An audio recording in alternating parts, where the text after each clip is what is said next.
Hey guys, welcome back. It's Missy, and today we're going to be talking about passive aggressive behavior and how to deal with it. Because in reality, I've been passive aggressive, you've been passive aggressive, you've dealt with passive aggressive behavior. We've all experienced it, either whether it was us or the other person. And there are often times when we may not realize that it's passive aggressive behavior. We know that maybe it's something negative, it's not something healthy, but we don't identify, oh, this is passive aggressive. So that's why it's so important to understand these behaviors, so that way you know how to deal with it. And also you can check yourself and be like, okay, I notice I'm doing this thing. How do I handle it? Because you know, on this channel, we check ourselves too. But before we get into today's video, if you're new here, I am Missy. I'm a life and relationship coach, and on this channel we get to the root of the issue and we learn how to heal and deal. So if that's your thing, go ahead and hit that subscribe button. I would love for you to be a part of the fam. And if you already are a subscriber, I appreciate you so much. Also, if you are interested in doing one-on-one coaching with me, I will leave my services down below. I would love to talk to you guys. Let's jump into today's video. So, what really is passive aggressive behavior? Well, first, let's understand there's aggressive behavior, which is more the overt, which is pretty obvious. It's someone screaming, it's someone verbally expressing their dissatisfaction, but in an aggressive manner. Overt is just outright, so someone that's maybe more confrontational. And then there's passive, where it's someone where they don't really speak up much at all. They maybe keep things more to themselves. Now with passive aggressiveness, which is more covert aggression, that is more indirect ways of showing that that person is unhappy with something.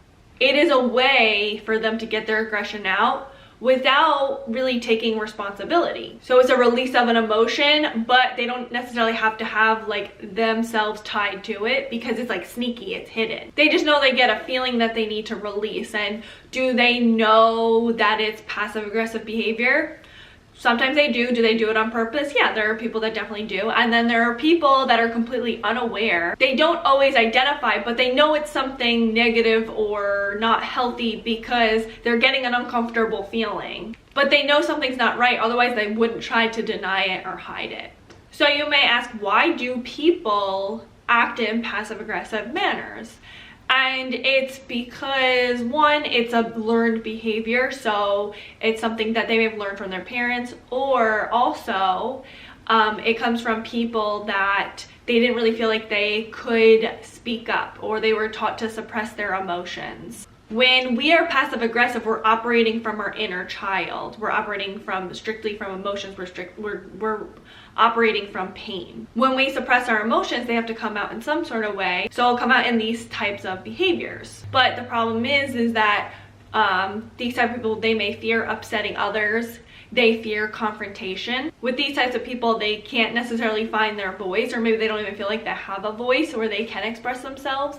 And also they fear consequences. They fear of what could happen if they did speak up. So they act like nothing's wrong.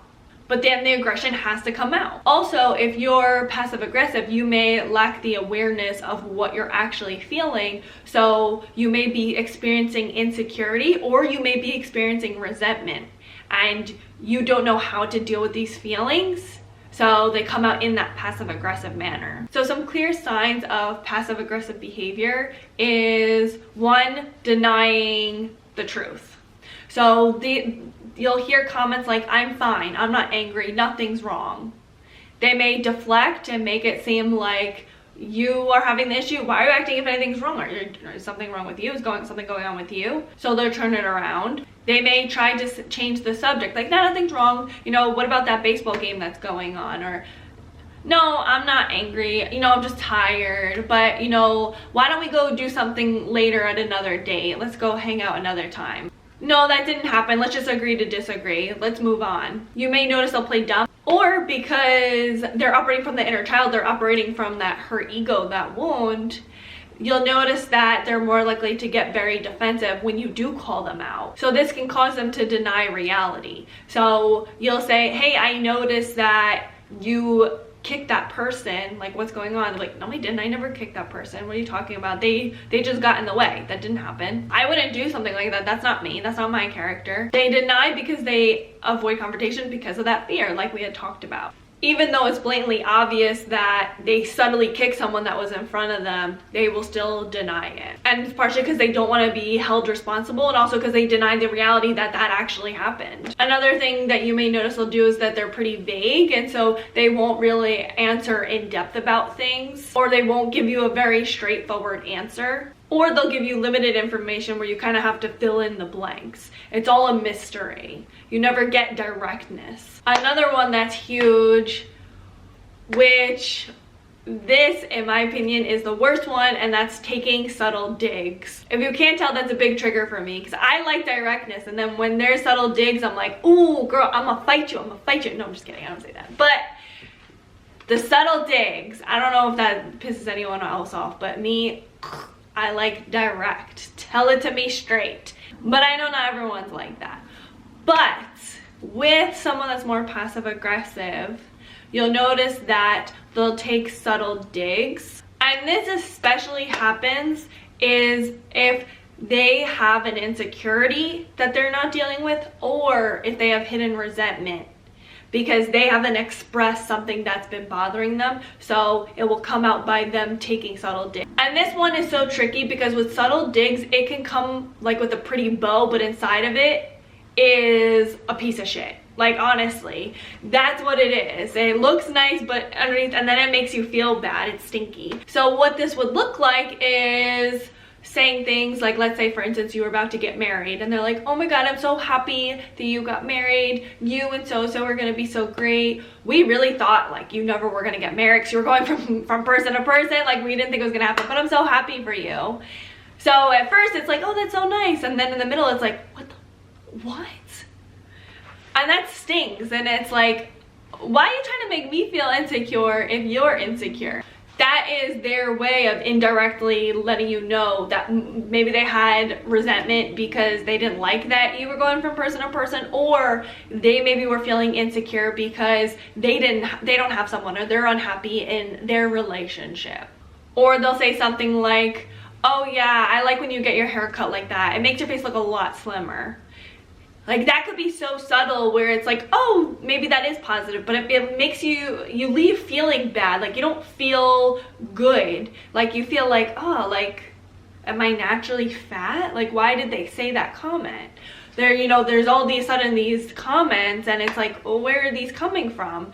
It's that hidden dig. So that's verbal passive aggressiveness, but then there's also like action wise. So for instance, if you are setting plans with someone and you tell them a place and they're unhappy about the place, they may purposely be late, especially if they know you don't like them being late. Or let's say you ask them to sign something in black and they don't want to sign that thing, it really pisses them off, so then they'll go and sign it in red. Doing these subtle things to show like their childlike behavior to come out, to show they're dissatisfied.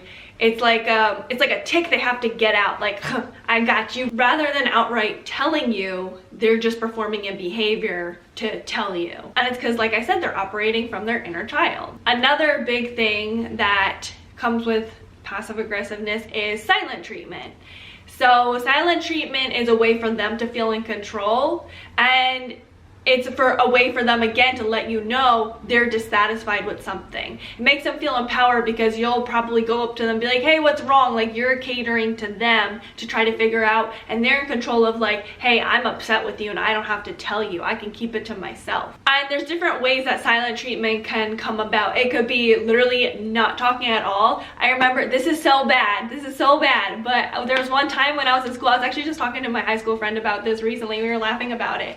But one time when I was in high school, there was 2 teachers in my class, and it was in my history class, and I was upset with my teacher because she tattled on me. I was a bad kid. I was a kid that sometimes acted out, but I didn't get along with my history teacher, and she like sided with him, which makes sense, they're teachers, like why wouldn't they? But I was giving her silent treatment, and I was having my friend talk to her for me to show, it was more like a joking manner because I thought it was funny, but that was me acting a passive aggressive by me showing that I was dissatisfied with her. and like not answering her questions, having someone else answer. So that's one way of showing silent treatment. There's other subtle ways to show like silent treatment. Like I said, it could be outright like not speaking at all. Like when you go up to them, they'll not say a word, or it could be where they're like monotone and they're only answering what they have to answer. So normally if like you guys are friends and normally you guys chat about everything, they'll kind of be more cold into themselves and they'll be like, yeah, I'm good. Yeah. Oh, that's cool. Like they're just one word answers rather than directly being like, hey, this is what's up. And here's the thing with passive aggressiveness, it's a behavior. It's not necessarily there's a passive aggressive person, but you know, like with narcissists, they're more likely to act in passive aggressive manners. With people that are just cluster B personality type, they're more likely to do passive aggressive behavior, especially to manipulate more and to be more in control. And then there's just people in general, like sometimes we act in passive aggressive manners because we don't feel like we can speak up, or there are those people that just naturally they're more passive aggressive people because that's what was in their upbringing. They never really learned how to communicate or made to feel like they could speak up. So it could be done in an abusive way, and it could be done in a way where that's what they know. They don't realize that there's any different. It comes from both sides. So if you're on the other end, how do you deal with someone that's passive aggressive? One of the first things that you would be helpful to do is first be an observer to see like, okay, are these passive aggressive behaviors? You know, see if they're doing silent treatment, see if they're taking subtle digs, you know, make sure you're educated on this subject before you do something about it, because it could be that that person's just having an off day and maybe they are a little bit withdrawn but not necessarily acting behavior. So observe. If you usually do have someone in your life where you're listening to this video and you're like, they do this, if you already notice they're doing passive aggressive behaviors, now this is what you can do moving forward. So let's say you notice that you are dealing with someone that acts in more passive aggressive manners. One of the first things you want to do is don't take it personally. Even though it feels very personal, it's not. It's a problem on their end. They cannot deal with their own emotions. They can't deal with not being able to confront situations, and they are not really being aware of these things, and it's all on them. So you want to avoid getting offended. When you realize something is about someone else and has nothing to do with you, it can be easier to let it go, because you know it's not personal. So as hard as it is, don't take it personal. Because when you do take it personal, then you also will wind up acting off of emotion, and they already have kind of low emotional intelligence. So you don't want to be on that same level as them when they're acting in that manner, because then you're going to go nowhere. You both are just going to be, you know, chewing each other's heads off. The next thing is, this is what's hard, is I feel like there's different layers and there's not one size that fits all when it comes to dealing with different people. Because here's the thing, there are people that you could say, hey, listen, you're being passive aggressive, especially if they're aware of it, especially if there's someone that self-reflects, especially if there's someone where you've had conversations about growth. You could probably do that. But I will say that's not the norm. Normally you won't be able to call out someone's passive aggressive behavior because they, one, may not be aware, two, they're gonna just wind up being defensive about it and deny it and pretend it's not happening because they're afraid of that confrontation. So more oftentimes than not, you don't want to necessarily tell them they're being passive aggressive unless it leads into that conversation. But really what you want to do, and this is gonna be hard, but you need to come from a place of empathy and be very empathetic to them. If you want to get someone's walls down, you need to be on their side. So if you have a goal where you want something for yourself, you have to give something first. And that means being a friend and being empathetic towards them. And it's also something to keep aware is you only do this with people that matter to you, that are important. Do not do this with a narcissist. They don't care. They will always be passive aggressive. You can't change that. When it comes to a narcissist, really you have to just not give in, show no reaction, and just continue to spew positivity. It will drive them insane. That's what you can do. So like if they take a dig like, oh yeah, you know, it's great that you did this. We never knew you'd get here. You could say like, yeah, I am really proud of myself. I put in a lot of work and I feel good about it. You know, that's a way you could deal with a narcissistic person. That's a way to not react to them at all. But with someone that's not narcissistic, you do want to be empathetic towards them, because naturally they probably are someone that can self-reflect. They just need some room to be able to do that. So one thing you can do is, not in a condescending way, but you could be like, hey, are you okay? I notice you've been feeling a little bit down, or maybe you've been a little bit distant, whatever it is. Especially if like you notice they took a dig at you. Don't immediately call out the dig. You can do that later, but first knock those walls down, so that way you can talk to the person they are rather than talking to their inner child they're operating from, that ego. Naturally, these people don't feel like they can speak up, so you need to make it a comfortable place where they do feel like they can speak up. They naturally will belittle how they're feeling and keep passing it off until they explode. So that's why you want to make it a comfortable place where they feel like they can, because this is the learning experience for them. So they will either answer in one or two ways. They will open up because now they feel like you're on their side, or they may continue to be defensive, whatever. So what you do is you let them know, say, hey, listen, I want this to be a comfortable place for you to speak up. You're denying that, you know, you're not being upset, but I'm going to show you the way that you're acting. It shows that you're upset. So I can't continue to do this. I really need you to tell me what's going on, because I'm on your side. I'm on your team. I want us to work together. And also let them know you're also open to change. Hey, listen, did I do something? Like, is there something that I could do that would help you? Is there something that I've done that you want me to acknowledge? That way you kind of open the conversation for them to express if they do have resentment or whatever it is. This is a empathetic way of calling them out, rather than immediately like going at them and being like, hey, you did this, or you're acting this way. You're letting them know like, hey, listen, I'm on your side. Let me know what's up. And let them know that you need to know what's up, even if like you can let them know, hey, listen, if you need to take a few days to kind of figure it out, I'm all up for it, but I can't let this go. I need to know what's going on, because how you're responding to me, I don't like it. I notice you keep taking digs at me. I notice that whenever I do something you're upset about, you kind of give me silent treatment. You know, that's one way you can call it out without being aggressive.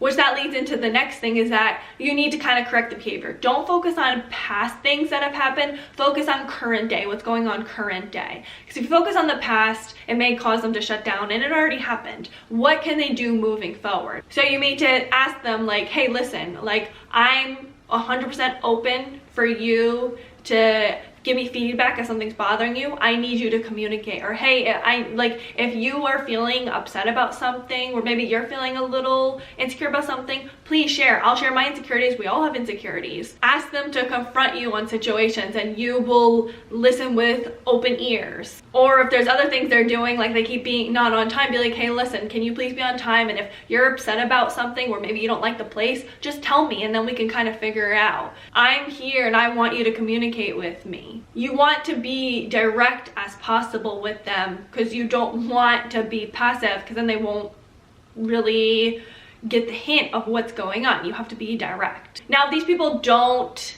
take well to all of this, then that's one you have to consider. Do you want this person in your life? Because if you don't have someone that can self-reflect or really wants to work on these things, why would you want someone like that in your life? So you have to reconsider it. Or if there's someone you have to deal with, like it's a narcissist, or like it's a boss, or just someone you have to deal with and you can't escape from, and they don't want to do the work to go there, then what you'll really have to do is you just have to set boundaries and set consequences of being direct, like, hey, I notice you keep signing in blue. You need to sign in red, or otherwise there's going to be this consequence. Otherwise, you're not going to be part of this project. Or if it's someone where they keep taking digs, you say, hey, listen, I don't like you saying negative comments to me. If you keep doing that, then I'm going to have to hang out with you less. Things like that. You either need to tell them direct consequences of what's going to happen if they don't stop that behavior. Because if they're not going to self-reflect, then you at least have to set that a boundary of, I'm not going to tolerate this, so you either stop or I'm not in your life. And the way you deal with passive aggressive behavior depends, like I said, on how much the person means to you. So if they're like a neighbor, you can let it go and be like, okay, whatever, this person doesn't matter to me. I'm not going to have this heart-to-heart with them because they're not an important part of my life. But if it's someone that's in your life, then you want to take the step so you can have a better relationship and you don't tolerate that and you're not always surrounded around that. But the number one thing is never take it personal, and you'll always be ahead of the game and you won't act up your emotions like they are. Now, if you notice you're the one that's acting in passive aggressive manners, you need to really sit with yourself and identify, why are you acting in passive aggressive manners? Is it something you were taught? Were you made to feel like you couldn't have your own emotions? Were you more of a people pleaser and you're afraid of hurting everyone's feelings? Do you feel like you don't have a voice, or are you terrified of rejection? You want to identify what is going on that you're not doing that, and then you want to start to learn how to be more direct and express what you need. Like if you're having resentment, make sure that you take that accountability, because resentment is all on us. If we feel resentment, it's because we didn't express something. It doesn't really have to do with the other person. So when you have that resentment, be like, okay, I know that there's resentment. I need to go and communicate it to this person. Or if you notice that maybe you're having some insecurities, those are things that you have to deal with on your side. I'm insecure because my friend's getting married and I'm not. You know, your friend didn't do anything. Like, you need to deal with those insecurities of like figuring out, how am I going to deal with this insecurity? If you're someone that naturally belittles how you're feeling and is not someone that confronts things, then the way you can deal with it is, when you're upset about something, take 24 hours to see, is it something that still bothers you? If it is, then confront the situation. Go and talk to that person. If they did something small, like they stubbed your toe and you're over it, then you don't have to confront it. But if they did something bigger where they hurt your feelings, then go and confront that situation. And make sure you're using I statements, and make sure that you're kind of letting them know what you would prefer in the future. That way you take out the passive aggressive behavior so you can learn how to deal with that behavior better. But don't be ashamed if you've acted in passive aggressive manners. We've all done it. It's okay. But what do you guys think? Leave it all in the comments below, and please don't forget to like, comment, subscribe, and share with someone that you think may need it. Until next time, thanks for watching. Bye guys. You could also, like, if you have someone, okay. Someone's at my door. Tell me.